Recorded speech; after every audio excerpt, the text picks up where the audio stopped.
Good morning students. Last time हम EVS का lesson number 5 पढ़ रहे थे, राइट? और आपके लेसन का नाम क्या था? Animal life. लास्ट वीडियो में हमने फूड चेन और फूड वेब के बारे में डिस्कस करा था और मैंने फूड वेब जब बताया था तब आपको ये भी बताया था कि there are so many food chain included in food web.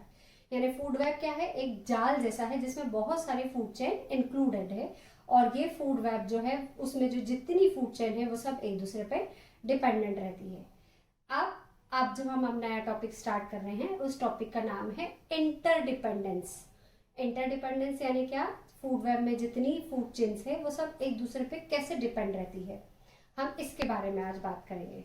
मैंने बताया था कि फूड वेब में बहुत सारी फूड वेब में जो है वो बहुत सारी फूड चेन्स इंक्लूडेड है और अगर इनमें से किसी एक भी एनिमल या किसी में के भी साइजेस में या पॉपुलेशन में कम या ज्यादा होती है तो वो हमारे नेचर के बैलेंस को क्या कर देती है? इम्बैलेंस कर देती है। वो कैसे इम्बैलेंस होता है हम कुछ एग्जांपल्स के थ्रू इसको समझेंगे। एक एग्जांपल मैंने ब्लैक बोर्ड पे लिखा है, सबसे पहले हम उसकी बात करते हैं, राइट? चलिए देखते हैं। हेडिंग क्या है आपका? इंटरडिपेंडेंस। ठीक, एक एग्जाम्पल मैंने यहाँ लिखा है फूड चेन का, पहले हम वो रीड करते हैं। ओके, इस एरो का मतलब मैंने क्या बताया था? Is eaten by. ठीक है, तो पहले हम ये फूड चेन को रीड करना सीखते हैं। कैसे रीड करते हैं? Grass is eaten by mouse. यहाँ ग्रास या फिर हम बात कर सकते हैं वीट या अनाज की। ठीक है, grass is eaten by mouse, mouse is eaten by snake and snake is eaten by eagle. इस एरो का मतलब क्या होता है? Eaten by. यह हमने फूड चेन रीड करी। अब इस एग्जाम्पल में अगर मैं बात करूं कि यहाँ जो ये जो स्नेक है, अगर ये स्नेक्स जो है अगर इनकी संख्या कम हो जाएगी, गोज डाउन, इनकी पॉपुलेशन बहुत कम हो जाएगी, तो क्या इस फूड चेन पे कोई असर पड़ेगा? सोचिए, पड़ेगा क्या? पड़ेगा। वो कैसे पड़ेगा मैं एक्सप्लेन करती हूँ। अगर ये जो स्नेक है, अगर ये स्नेक्स कम हो जाते हैं दैट मीन्स माउस को कौन खाता है? स्नेक खाता है। तो दैट मीन्स ये माउस क्या हो जाएंगे? नंबर ऑफ माउसेस बहुत ज्यादा बढ़ जाएंगे, इनकी पॉपुलेशन बहुत ज्यादा बढ़ जाएगी। और अगर ये ज्यादा बढ़ जाएगी तो हमारा जितना अनाज है, माउस क्या खाते हैं? अनाज का नुकसान करते हैं, खेतों में बहुत नुकसान करते हैं फार्मर्स को। तो दैट मीन्स फसलों का बहुत ज्यादा क्या हो जाएगा? नुकसान हो जाएगा। किस कंडीशन में? जब स्नेक अगर कम होते हैं, क्योंकि माउस स्नेक है किसको खाते हैं? माउस को खाते हैं। स्नेक नहीं रहेंगे तो माउस बहुत ज्यादा बढ़ जाएंगे और अगर माउस ज्यादा बढ़ जाएंगे तो हमारे फसलों को और हमारे अनाज को जो है वो माउस क्या करेंगे? बहुत ज्यादा डिस्ट्रॉय करेंगे, उनका डिस्ट्रक्शन करेंगे, उनको खराब करेंगे। दूसरी ओर अगर हम ईगल की बात करें तो ईगल किसको खाते हैं? स्नेक को खाते हैं। और अगर स्नेक नहीं रहेंगे या कम हो जाएंगे दैट मीन्स ईगल क्या हो जाएंगे? ईगल भूखे मरने लगेंगे क्योंकि ईगल को अपना फूड नहीं मिल पाएगा।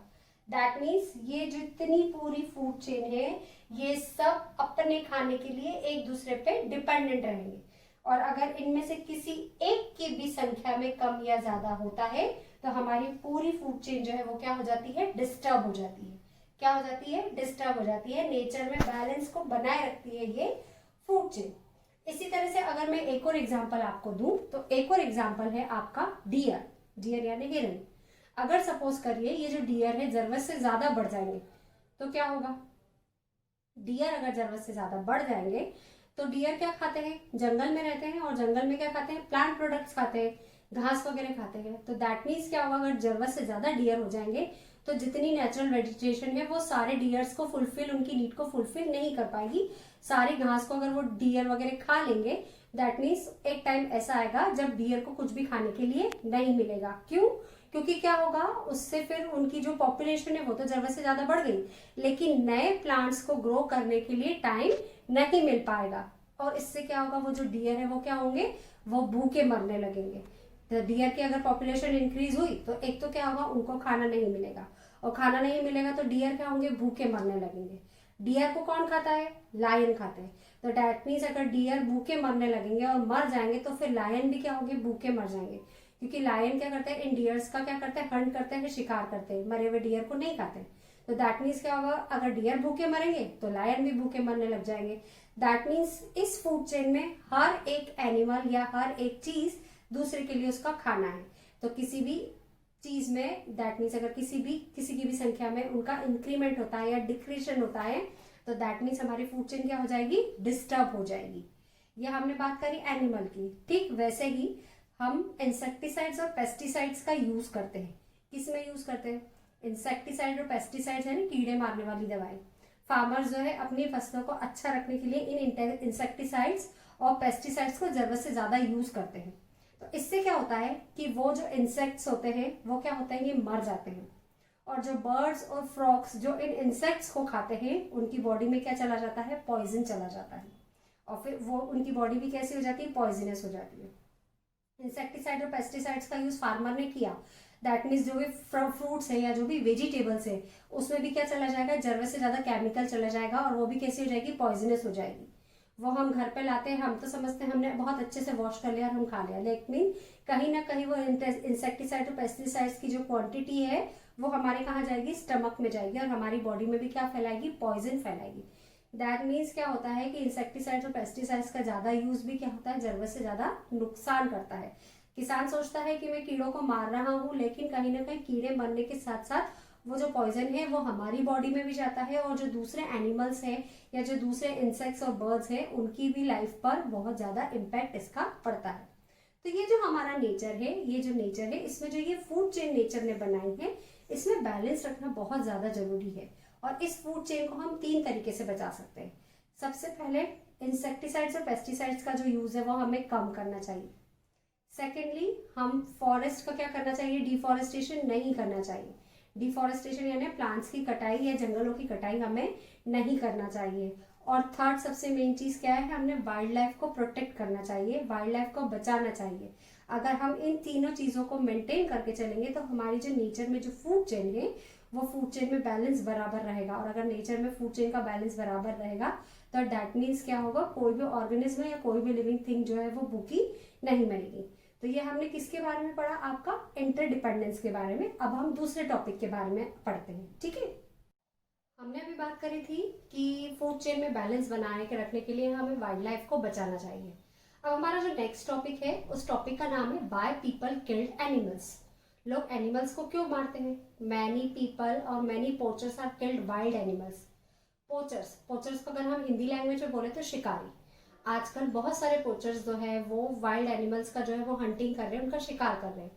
बेसिकली ये जो पोचर्स होते हैं, ये जो पोचिंग करते हैं, पोचिंग मतलब शिकार करना, और पोचर्स यानी शिकारी। तो ये जो पोचिंग करते हैं बेसिकली जो है वो एनिमल्स की स्किन के लिए, उनके फर के लिए, उनके टीथ के लिए, उनकी स्किन के लिए, उनके हॉर्न के लिए और उनके दांतों के लिए जो है वो उनका शिकार करते हैं। जैसे अगर हम पोलर बियर की बात करें तो पोलर बियर जो है उनके जो फर होते हैं वो बहुत सॉफ्ट होते हैं, उससे ड्रेसेस बनती है, जैकेट्स वगैरह बनते हैं। हाथी को लोग मारते हैं उसके टस्क के लिए यानी हाथी दांत के लिए उसको मारा जाता है। टाइगर्स का शिकार करते हैं, टाइगर की स्किन के लिए, उससे बैग्स बनते हैं, जैकेट्स बनती है, फिर शूज वगैरह बनते हैं। दैट मीन्स बहुत सारे एनिमल्स को हम जो है वो शिकार करते हैं। फिर राइनासोरस है जो गेंडा है, उसके हॉर्न के लिए, उसकी नाक पे जो एक सींग रहता है उसके लिए जो है वो लोग उसका शिकार करते हैं और इलीगल तरीके से जो है जानवरों का शिकार करते हैं और उनको मारते हैं। इसके कारण क्या होता है, धीरे धीरे जो ये एनिमल्स है इनकी जो संख्या है वो धीरे धीरे कम होने लगती है और वो एक्सटिंक्ट होने लगते हैं। एक्सटिंक्ट होने लगते हैं मतलब वो विलुप्त होने लगते हैं, खत्म होने लगते हैं। इनकी प्रजाति धीरे धीरे कहाँ चली जाती है, विनाश की ओर चली जाती है। और फिर क्या होता है कि नेचर में एक इम्बैलेंस हो जाता है, क्योंकि हमने पढ़ा है कि हम सब लिविंग, जितने भी लिविंग थिंग्स हैं, चाहे फिर वो प्लांट्स हो, ह्यूमन हो या एनिमल्स हो, सब एक दूसरे पे डिपेंडेंट रहते हैं। नेचर में बैलेंस हम तीनों से ही बनता है और अगर किसी एक की भी संख्या में कमियां ज्यादा होती है तो दूसरों को उसका भुगतान करना पड़ता है। तो अगर पोचर्स जो है वो पोचिंग करेंगे, इलीगल तरीके से एनिमल्स को किल करेंगे, तो हमारे नेचर में क्या होगा, इम्बैलेंस होगा और उसका खामियाजा और उसका हर्जाना जो है वो हमें भुगतना पड़ता है। क्योंकि एनिमल, हम जो है ह्यूमंस जो है अपने मतलब के लिए, अपने लालच के लिए इन एनिमल्स को किल करते हैं और धीरे धीरे ये जो नेचर्स ने हमें जो इतना सुंदर गिफ्ट दिया है उसको क्या करते हैं, हम बर्बाद कर देते हैं। तो आज हमने इस टॉपिक में, इस वाले वीडियो में किसके बारे में पढ़ा, आज हमने पढ़ा इंटरडिपेंडेंस के बारे में और व्हाई पीपल किल्ड एनिमल्स के बारे में पढ़ा। इसके बाद 2 टॉपिक्स और बचते हैं आपके इस लेसन में, वो हम नेक्स्ट वीडियो में कवर करेंगे। Till then, thank you.